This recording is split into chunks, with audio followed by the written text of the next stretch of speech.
ഓം നമോ ഭഗവതേ വാസുദേവായ നമ. ഈ മണൽത്തട്ടിൽ ചവിട്ടുന്നതിന് മുൻപ് നാം അതിനൊന്ന് നമോവാകമോതുക.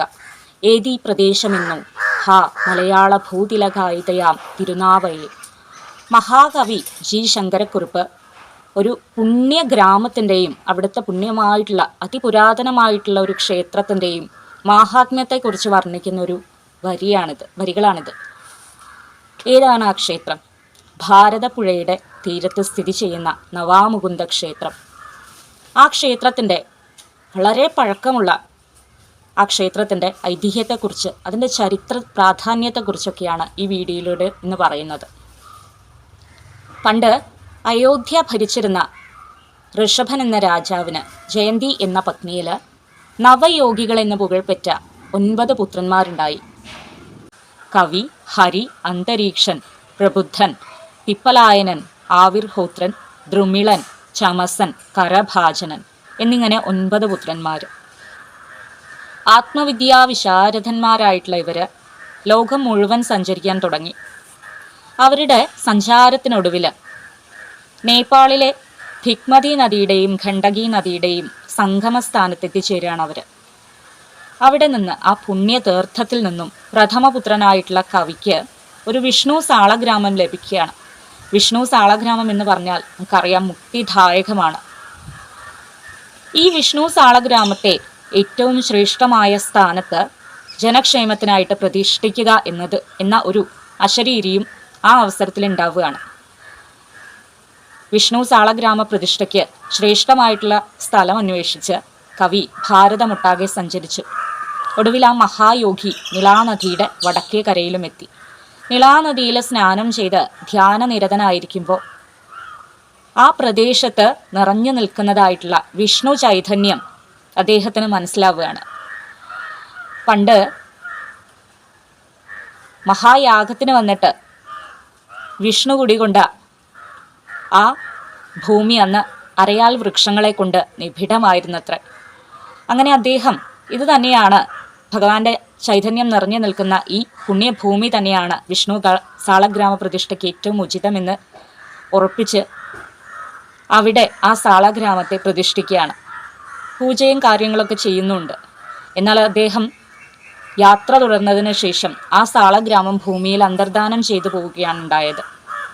ദൈവഹിതം നിറവേറ്റപ്പെടായകയാൽ ബാക്കി പുത്രന്മാരായിട്ടുള്ള ഹരി, പ്രബുദ്ധൻ, പിപ്പലായനൻ, ആവിർഹോത്രൻ, ദ്രുമിളൻ, ചമസൻ എന്നിവർക്കും പല തവണയായിട്ട് വിഷ്ണു സാളഗ്രാമം ലഭിക്കുന്നുണ്ട്. അവരൊക്കെ തന്നെയും നിളാനദിയുടെ തീരത്തെത്തിയിട്ട് വിഷ്ണു ചൈതന്യത്തെ തിരിച്ചറിഞ്ഞ് ഈ സ്ഥാനത്ത് തങ്ങളുടെ കയ്യിലിരിക്കുന്ന വിഷ്ണു സാളഗ്രാമങ്ങളെ പ്രതിഷ്ഠിക്കുകയാണ്. എന്നാൽ അവയൊക്കെയും ഭൂമിയിൽ അന്തർദാനം ചെയ്തു പോവുകയാണ് ഉണ്ടായത്. ഏറ്റവും അവസാനത്തെ പുത്രനായിട്ടുള്ള കരഭാജനൻ ദൈവനിയോഗത്താൽ തൻ്റെ ജ്യേഷ്ഠന്മാരെ പോലെ തന്നെ നിളാനദിയുടെ തീരത്തെത്തിച്ചേരുകയാണ്. നിളാനദിയിൽ നിന്ന് സ്നാനം ചെയ്ത് ധ്യാന നിരതനായിരിക്കുമ്പോൾ അദ്ദേഹത്തിന് തൻ്റെ ജ്യേഷ്ഠന്മാരെ പോലെ തന്നെ തിരിച്ചറിയാൻ സാധിക്കുന്നുണ്ട് അവിടെ നിറഞ്ഞു നിൽക്കുന്നതായിട്ടുള്ള വിഷ്ണു ചൈതന്യം. മാത്രമല്ല, അദ്ദേഹം തൻ്റെ ജ്ഞാനദൃഷ്ടിയിലൂടെ മറ്റൊരു കാര്യം കൂടി മനസ്സിലാക്കുകയാണ്. തൻ്റെ ജ്യേഷ്ഠന്മാർ പ്രതിഷ്ഠിച്ചതായിട്ടുള്ള ആ സാളഗ്രാമങ്ങളൊക്കെ തന്നെയും ഭൂമിയിൽ അന്തർദാനം ചെയ്തിട്ടുണ്ട്. ഉചിതമായിട്ടുള്ള ശരിയായിട്ടുള്ള പ്രതിഷ്ഠാകർമ്മങ്ങൾ ചെയ്യാത്തത് കൊണ്ടാണ് ഈ സാളഗ്രാമങ്ങളൊക്കെ തന്നെയും ഭൂമിയിൽ അന്തർദാനം ചെയ്തതെന്ന് അദ്ദേഹം തൻ്റെ ജ്ഞാനദൃഷ്ടി കൊണ്ട് അറിയുകയാണ്. അങ്ങനെ എങ്ങനെയാണ് ഉചിതമായിട്ടുള്ള പ്രതിഷ്ഠാകർമ്മങ്ങൾ ചെയ്യുന്നതെന്ന് അദ്ദേഹത്തിൻ്റെ ഉള്ളിലിരുന്നിട്ട് ഭഗവാൻ തന്നെ അദ്ദേഹത്തിന് ഉളവാക്കി കൊടുക്കുകയാണ്. ഉടനെ തന്നെ നിളാനദിയിലേക്ക് ഇറങ്ങിച്ചെന്ന് അവിടുന്ന് ഒരു കുമ്പിൾ ജലം ശേഖരിച്ച് അർച്ചനാപുഷ്പമായിട്ട് താമര എടുത്തിട്ട് നിവേദ്യം പാൽപ്പായസമായി ഭഗവാന് സമർപ്പിക്കുകയാണ്. ഇതെല്ലാം അദ്ദേഹത്തിൻ്റെ പൂജാവിധികളിൽ ഉൾപ്പെടുത്തിക്കൊണ്ട് അദ്ദേഹം ആ വിഷ്ണു സാളഗ്രാമ പ്രതിഷ്ഠ വിജയകരമായി മംഗളകരമായിട്ട് തന്നെ പൂർത്തിയാക്കുകയാണ്. ആ സാളഗ്രാമം ഭൂമിയിൽ ഉറക്കുകയും ചെയ്യുന്നുണ്ട്. അന്ന് തൊട്ട് അദ്ദേഹം നിഷ്കർഷാക്കുകയാണ്, നവാമുകുന്ദന് താമര അർച്ചനാപുഷ്പമായിട്ടും നിവേദ്യം പാൽപ്പായസം, അതുപോലെ തന്നെ അഭിഷേകത്തിന് നിളാനദിയിൽ നിന്ന് ജലം എന്ന് തൻ്റെ പൂജാവിധികളിൽ നിഷ്കർഷിക്കുകയാണ് അദ്ദേഹം. ഇപ്പോഴും ഭഗവാന് നിളാനദിയിലെ ജലം തന്നെയാണത്രേ പൂജാതി കാര്യങ്ങൾക്കും മറ്റും ഉപയോഗിക്കുന്നത്. അങ്ങനെ ഒരുപാട് കാലങ്ങൾക്ക് ശേഷം അദ്ദേഹം ഈ വിഷ്ണു സാളഗ്രാമം പ്രതിഷ്ഠിച്ച സമയത്ത് മുക്തിദായകനായിട്ടുള്ള മുകുന്ദൻ എന്ന സങ്കല്പത്തിലാണ് പ്രതിഷ്ഠിക്കുന്നത്. അങ്ങനെ ഒരുപാട് കാലങ്ങൾക്ക് ശേഷം നവയോഗികൾ മുക്തിദായകനായിട്ടുള്ള മുകുന്ദനെ ദർശിക്കുവാൻ വേണ്ടിയിട്ട് ഈ പ്രദേശത്ത് എത്തിച്ചേരുകയാണ്. അവിടെ ജനപ്രീതിക്കും ലോകക്ഷേമത്തിനും വേണ്ടിയിട്ട് ഒരു യാഗം കൂടി നടത്തുകയാണ് അവർ. അവരുടെ യാഗം കൊണ്ട് ധന്യമായിട്ടുള്ള ഈ ഭൂപ്രദേശം പിന്നീട് അറിയപ്പെട്ടത് തിരുനാവായോഗ്യ എന്നാണ്. പിന്നീട് കാലം കൊണ്ട് തിരുനാവായ എന്ന് അത് ലോപിക്കുകയും ചെയ്തു. ഈ ക്ഷേത്രത്തിൻ്റെ ചുമതലയും മറ്റും വഹിച്ചിരുന്നത് തിരുവഞ്ചിക്കുളം ആസ്ഥാനമാക്കി കേരളം ഭരിച്ചിരുന്ന ചേരമാൻ പെരുമാക്കന്മാരായിരുന്നു. അവരുടെ കയ്യിൽ നിന്നും പിന്നീട് ക്ഷേത്രത്തിൻ്റെ ചുമതലയും മറ്റും വെട്ടത്ത് രാജാക്കന്മാരുടെ കീഴിലും പിന്നീട് അത് സാമൂതിരി സ്വരൂപത്തിൻ്റെ കീഴിലുമായിട്ട് തീർന്നു. ഒട്ടനവധി ചരിത്ര പഴക്കങ്ങൾ ഉറങ്ങുന്ന മണ്ണാണിത്. പുണ്യഭൂമി. ശംഖചക്ര ഗദാപത്മധാരിയായിട്ടാണ് ഭഗവാൻ ഭക്തർക്ക് ദർശനം നൽകുന്നത്. മുക്തിദായകനായിട്ടുള്ള മുകുന്ദനായതുകൊണ്ടും നവായോഗികൾ പ്രതിഷ്ഠിച്ചതുകൊണ്ടും ഭഗവാനെ തിരുനാവാ മുകുന്ദൻ എന്നാണ് വിളിച്ചിട്ടുള്ളത്. 8-ാം നൂറ്റാണ്ടിൽ ജീവിച്ചിരുന്ന നമ്മാഴ്വാർ അദ്ദേഹം തിരുനാവായ ക്ഷേത്രം സന്ദർശിച്ചതായിട്ടും നവാമുകുന്ദനെ ദർശിച്ചതായിട്ടും കേരള സാംസ്കാരിക ചരിത്രത്തിൽ പറയുന്നു.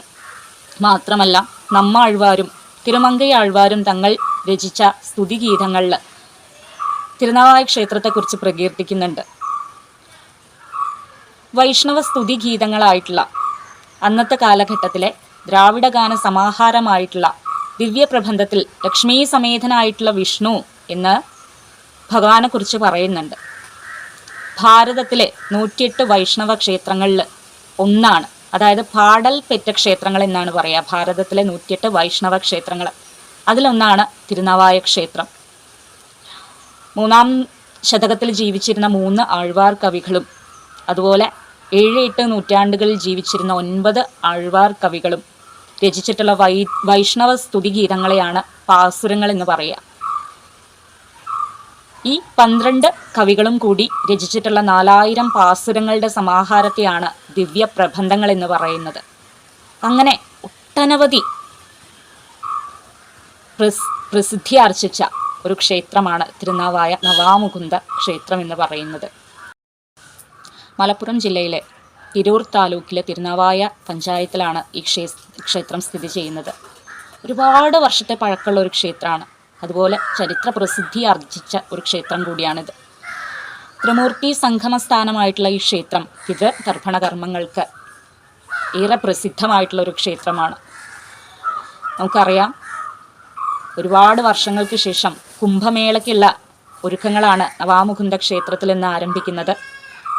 കഴിയുന്നത്ര എല്ലാവരും അതിൽ പങ്കെടുക്കാൻ ശ്രമിക്കുക. ശംഖചക്ര ഗദാപത്മധാരിയായിട്ടുള്ള നവാമുകുന്ദൻ്റെ അനുഗ്രഹത്തിനായിട്ട് എല്ലാവരും പ്രാർത്ഥിക്കുക. എല്ലാവരെയും ഭഗവാൻ അനുഗ്രഹിക്കട്ടെ.